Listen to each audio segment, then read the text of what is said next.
Good morning students. कल हम जो बात कर रहे थे उसमें ये था कि कौन कौन से ठहराव जो सिर्फ ठहराव ही बनकर रह जाते हैं, तो उनके बारे में जो हमारी चर्चा चल रही थी उनके कुछ ये टॉपिक से अनुमान करने की क्षमता का न होना, या ये भी लिख सकते हैं हम अयोग्य है पक्षकारों के द्वारा, अयोग्य है पक्षकारों के द्वारा किया गया ठहराव, और व्यापार में रुकावट डालने वाले ठहराव, विवाह में रुकावट डालने वाले ठहराव, स्वतंत्र सहमति के अभाव में किया गया कोई भी ठहराव, अनिश्चितता की संभावना होना, अवैधानिक उद्देश्य या प्रतिफल वाले ठहराव, बिना प्रतिफल के ठहराव। देखिए ये भी ठहराव, और जो कल किए थे हमने सामाजिक, राजनीतिक और पारिवारिक, कल ये 3 पॉइंट किए थे ना, तो ये टोटल 10 पॉइंट थे जो सिर्फ ठहराव ही बनकर रह जाते हैं। ये क्या नहीं बनते? अनुबंध का रूप धारण ही नहीं करते। अनुबंध करने की क्षमता न होना या अयोग्य पक्षकारों के द्वारा। देखिए अयोग्य पक्षकार कौन कौन से हैं? अवैसक है, इस व्यक्ति के साथ कोई भी आप ठहराव करते तो वो ठहराव ही रहेगा, वो अनुबंध बनेगा ही नहीं। असस्थ मस्तिष्क के साथ, और राजनियम द्वारा कोई अयोग्य घोषित हो जाता है, राजनियम द्वारा अयोग्य घोषित कोई व्यक्ति है, तो इन व्यक्तियों के साथ किया गया कोई भी ठहराव वो क्या होगा? ठहराव ही बनकर रह जाएगा। देखिए आप फर्स्ट ईयर में एडमिशन लेते हैं ना, तो वहां पर हम आपके साइन करवाते हैं, और आप ये सोचे कि हमारे साइन हो गए, लिखित में कार्यवाही हो रही है तो हम अनुबंध करने की क्षमता रखते हैं। नहीं, आप गलत है। नीचे हम एक साइन और करवाते हैं, किसके? आपके गार्जियंस के। क्यों करवाते हैं? क्योंकि आपकी वो गारंटी दे रहे हैं, क्योंकि कल को हम आपके ऊपर कोई वाद विवाद न करें, लेकिन हमें उसकी गारंटी किससे मिली है? आपके फादर से। अगर कल को हमने कोई कार्रवाई करनी है आपके ऊपर, तो हमारे पास पूरी अथॉरिटी होती है। क्यों? आपके ऊपर तो हम डायरेक्ट कर नहीं सकते। क्यों नहीं कर सकते? क्योंकि आप अभी अवैसक है। फर्स्ट ईयर में जब बच्चा आता है तब तक वो अवैसक की स्थिति में होता है। फर्स्ट ईयर में क्या, सेकेंड ईयर, थर्ड ईयर तक जाके वो वयस्कता की स्थिति में आता है। तो अवैसक व्यक्ति के साथ किया गया ठहराव क्या होगा? ठहराव ही बनकर रहेगा, वो अनुबंध का रूप धारण नहीं कर सकता। अस्वस्थ मस्तिष्क का व्यक्ति भी, जो अस्वस्थ मस्तिष्क का व्यक्ति है, जैसे पागल व्यक्ति, शराबी व्यक्ति, या किसी प्रकार के नशे में हो, या उसे किसी भी राजनियम द्वारा, कोई जरूरी नहीं कि कॉन्ट्रैक्ट एक्ट के अकॉर्डिंग ही, कॉन्ट्रैक्ट एक्ट के अकॉर्डिंग ही नहीं, इसके अलावा और एक्ट्स के अकॉर्डिंग अगर किसी व्यक्ति को अयोग्य घोषित कर दिया गया है या उसे दिवालिया घोषित कर दिया गया है, तो वो व्यक्ति भी अनुबंध नहीं कर सकता, वो सिर्फ ठहराव ही बनकर रहेगा। उसके बाद है व्यापार में रुकावट डालने वाले ठहराव। देखिए ये भी ठहराव क्या है? अनुबंध करने की क्षमता तो रखते हैं ये इसमें, लेकिन ये ठहराव ही बने रह जाते हैं। आज आप बिजनेस कर रहे हैं, मैं बिजनेस कर रहा हूं, आपके बिजनेस में आकर मैं किसी प्रकार की कोई रुकावट डालूं, क्या मुझे ये इस चीज का राइट है? मुझे अधिकार है? नहीं, इस चीज का मुझे कोई अधिकार नहीं है। आप किस प्रकार का कैसा बिजनेस कर रहे हैं वो आपकी प्रॉब्लम है, वो मेरी प्रॉब्लम नहीं है। लेकिन आपके चल रहे बिजनेस में आकर मैं कोई रुकावट डाल रहा हूं तो वो भी ठहराव ही बनकर रह जाएगा, वो भी अनुबंध का रूप धारण नहीं कर सकता। उसके बाद है विवाह में रुकावट डालने वाले ठहराव। विवाह में रुकावट डालने वाले ठहराव वो होते हैं जैसे आपके फादर राजी है, आपके गार्जियंस राजी है, मेरे गार्जियंस राजी है, लेकिन कोई तीसरा पक्षकार आके बीच में कहे कि मैं इस शादी के लिए एग्री नहीं हूं, तो उस व्यक्ति का क्या हक बनता है? वो आपके ना परिवार का है, ना आपके कोई रिलेटिव का है, ना कोई आपकी बिरादरी का है, लेकिन वो तीसरा व्यक्ति आकर कहे कि ये शादी नहीं हो सकती, तो ऐसे इस प्रकार की कोई भी रुकावट डाली जाती है तो वो भी सिर्फ ठहराव ही बनकर रह सकती है। हाँ, या उसके पास कोई प्रूफ होना चाहिए। अगर उसके पास कोई प्रूफ है कि ये व्यक्ति अभी क्या है, नाबालिग है, मतलब अवैसक है, कोई लड़का है तो अवैसक है, लड़की अभी नाबालिग है, तो वो ठहराव क्या हो सकता है?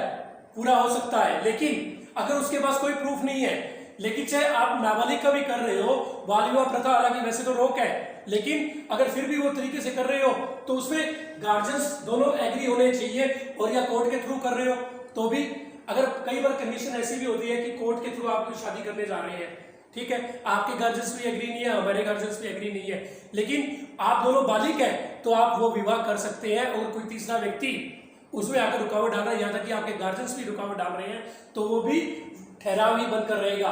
लेकिन यहाँ ये बात है कि पति और पत्नी यानी कि जो जिनकी शादी हो रही है, लड़का और लड़की दोनों एग्री होने चाहिए, प्लस क्या लड़की की उम्र 18 वर्ष और लड़के की उम्र 21 वर्ष होना अनिवार्य है। अगर वो दोनों ये चीज को पूरा करते हैं, उनके पास प्रूफ है, तो वो अनुबंध कर सकते हैं। लेकिन अगर कोई तीसरा व्यक्ति आकर उसमें रुकावट डाल रहा है, तो वो स्थिति में वो ठहराव ही बनकर रहेगा। उसके बाद स्वतंत्र सहमति के अभाव में किया गया ठहराव। स्वतंत्र सहमति के मैंने आपको 5 तत्व बताए थे। कौन कौन से बताए थे? एक तो उत्पीड़न, दूसरा अनुचित प्रभाव, तीसरा कपट, चौथा मिथ्या वर्णन और पांचवा गलती। इन पांचों तत्वों का कहीं भी प्रयोग होता है तो वो क्या होगा? स्वतंत्र सहमति का अभाव माना जाएगा। अगर आप स्वयं एग्री होकर, किसी प्रकार के कोई भी दबाव में न आकर, कोई प्रताड़ित न होकर या कोई गलत वर्णन आपके सामने नहीं हुआ और आप एग्री हो रहे हैं, तो उसमें स्वतंत्र सहमति मानी जा सकती है। अगर इसमें इन पांचों तत्वों में से किसी एक तत्व का भी कहीं भी प्रयोग हो गया तो वो ठहराव ही बनकर रह जाएगा, वो अनुबंध का रूप धारण नहीं कर सकता। अनिश्चितता की संभावना, अब जो चीज निश्चित ही नहीं है तो उस प्रकार का कोई भी ठहराव किया जाए तो वो ठहराव ही बनकर रहेगा, वो अनुबंध का रूप धारण नहीं कर सकता। अब निश्चित कौन सी चीज नहीं है?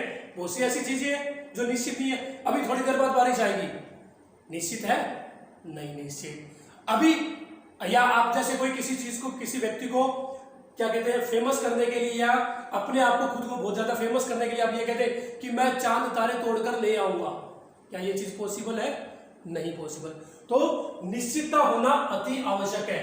अगर आपको अनुबंध कर रहे हैं, आप ठहराव कर रहे हैं और आपको पता है कि ये चीज पॉसिबल हो ही नहीं सकती, अब मेरे को पता है कि मैं सिर्फ पढ़ाने का काम कर सकता हूं और मैं कह दूं कि मैं इसका ऑपरेशन कर दूंगा, चीड़-फाड़ कर दूंगा और इसे बिल्कुल ओके कर दूंगा, जिस चीज का मेरे को ज्ञान ही नहीं है वो काम मैं कैसे कर सकता हूं? नहीं कर सकता ना। तो उसमें भी अनिश्चितता आ गई, तो निश्चितता होना अति आवश्यक है। उसके बाद अवैधानिक उद्देश्य या प्रतिफल वाले ठहराव। अवैधानिक उद्देश्य, आपका जो मोटो है, कोई भी आप प्रस्ताव कर रहे हैं, कोई भी ठहराव कर रहे हैं, उसमें आपका मोटो क्या होना चाहिए? वैधानिक होना चाहिए, मतलब सामने वाले को ठेस पहुंचाने वाला नहीं होना चाहिए। लेकिन आपका अगर मोटो अवैधानिक तरीके से है या न्यायोचित नहीं है या सामने वाले को परेशान करना है, तो वो भी ठहराव ही बनकर रहेगा। और या जिसमें अवैधानिक प्रतिफल, मतलब मैंने आपको कल भी बताया था कि 10% से अधिक प्रतिफल नहीं ले सकते, लेकिन आप अगर 10% से अधिक प्रतिफल ले रहे हैं तो वो भी अवैधानिक की स्थिति में आता है। अगर आपको इस चीज की जानकारी हो जाए, चाहे उसको किसको, जो व्यक्ति उस प्रस्ताव को स्वीकार कर रहा है उसे, अगर इस चीज की जानकारी हो जाती है कि मेरे से अन्यायोचित प्रतिफल लिया जा रहा है या अवैधानिक प्रतिफल लिया जा रहा है, तो वो ठहराव भी क्या बन जाएगा? फिर ठहराव की श्रेणी में चला जाएगा। और एक और है कि बिना प्रतिफल वाले ठहराव। मैंने कल भी बताया था कि प्रतिफल अवश्य होना चाहिए, चाहे कम हो चाहे ज्यादा। कम ज्यादा की बात है, लेकिन प्रतिफल होना अति आवश्यक है। ये नहीं कि मेरे पास ये वस्तु 10 रुपए की आई है और मैंने 10 की आपको सेल कर दी, नहीं, चाहे मैं इस पे 10.25 रुपए आपसे ले चार्जेस कर लूं, प्रतिफल होना अति आवश्यक है। वो बात की बात है, इसे 15 में, 20 में, 25 में या 12 रुपए में भी बेचा जा सकता है, लेकिन अगर मैंने 10 रुपए की लाकर और 10 रुपए की आपको सेल कर दी तो भी वो ठहराव ही बनकर रह जाएगा। ठीक है, तो आपको ये चीज स्पष्ट होगी। अब कल वाला हमें दोनों चीजों का पता लग गया कि कुछ ठहराव तो जो अनुबंध बन गया वो तो ठहराव है ही, लेकिन जो ठहराव ही रह गया वो अनुबंध नहीं बन सकता। इनमें इनकी निश्चितता होनी आवश्यक है, इसमें स्वतंत्र सहमति होनी अति आवश्यक है, विवाह में रुकावट हरे कोई डाल नहीं सकता, और अनुबंध करने की क्षमता होना अति आवश्यक है, और प्रतिफल होना अति आवश्यक है। अगर ये सब चीजें हैं, यानी कि जो वैध अनुबंध की 12 विशेषताएं मैंने आपको कल बताई थी, पिछले हमारे जो लेक्चर में मैंने बताई थी 12 विशेषताएं, वो होना अति आवश्यक है।